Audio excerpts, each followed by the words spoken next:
Now we make Bible stories in our language. We make Bible stories in our language because people love to listen to stories and discuss them. Then they tell the stories to others. By using stories, we can tell many people about Jesus. There are several things we need to prepare stories. We need people who know our language and culture well.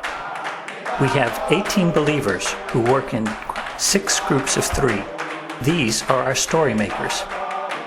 We asked 6 non-believers to come listen to the stories. They help us check the stories. We asked 1 non-believer to translate the stories from our language into English or French. We also need a Bible in our language, and also a Bible in a language that the story makers understand. We need 2 recorders or cell phones for each group. We use these to listen to Bible passages and to record our stories. We need a room where we can all meet. It is good to have a table and chairs for each group. There are other things we need as well. Someone to prepare and serve meals for the story makers. A place for story makers who come from afar to stay. We also need paper for the story makers to draw pictures to tell the story.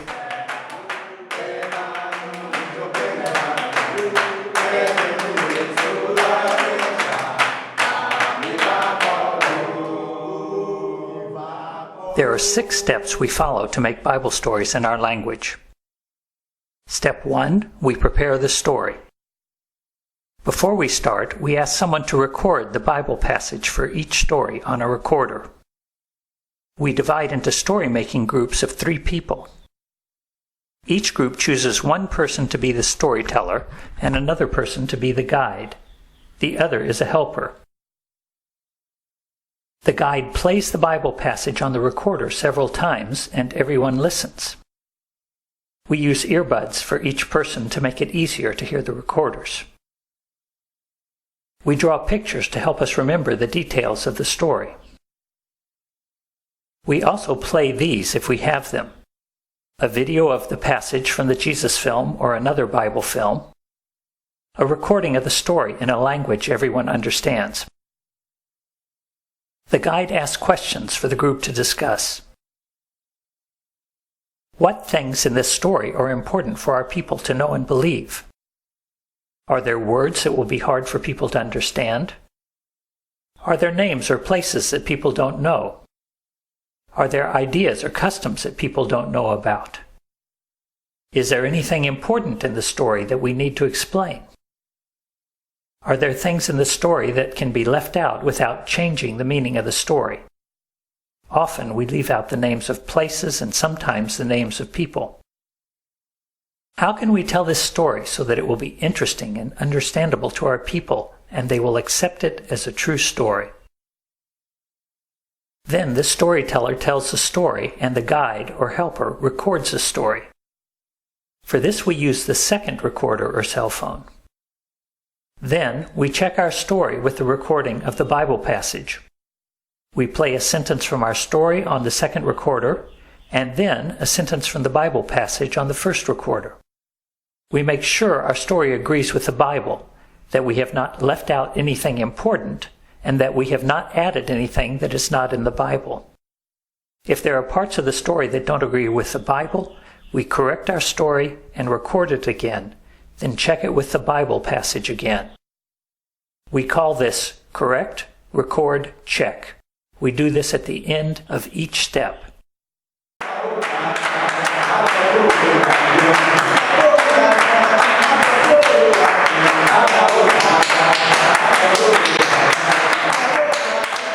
Step 2. We listen to all the stories to see if there are things we need to change in the stories. We work with all the story makers in a large group. The storyteller from each group tells his story.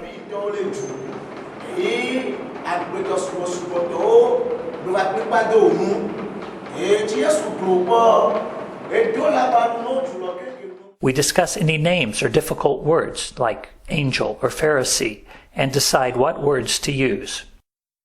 We discuss words that are used in more than one story, like sin or Son of Man, and decide which words we will use in all the stories. We make sure the stories are told in a way that will be understandable and interesting to our people.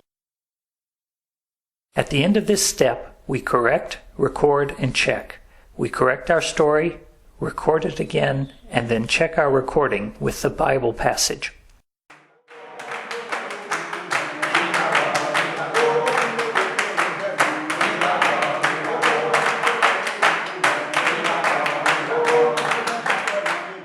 Step 3. We check our stories with non-Christians to find out if non-believers understand our stories and if they can learn and retell them easily. We bring one non-Christian for each story-making group. We play the story for him twice, then we ask him these questions. What did you like about the story? What was difficult or confusing about the story? Have you heard a story like this one before? Does it sound like a true story?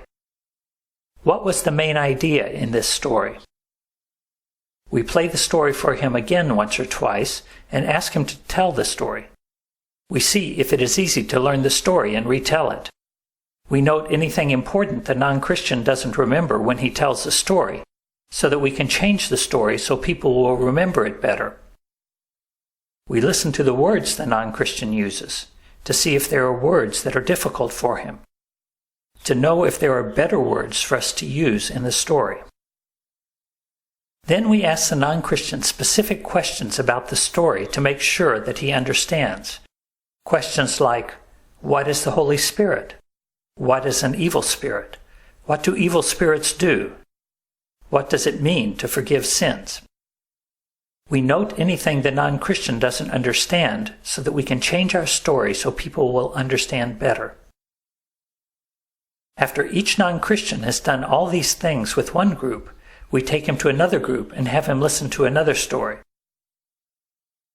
At the end of this step, we again correct, record, and check our stories.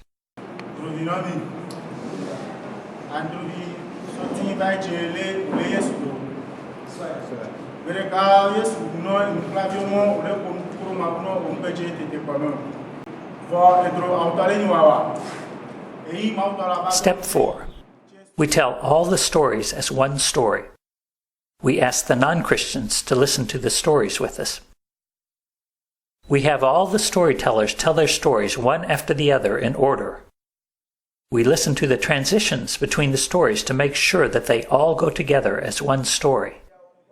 We also see if there are any words or phrases that need to be changed so that they will be the same in all stories. At the end of this step, we again correct, record, and check our stories.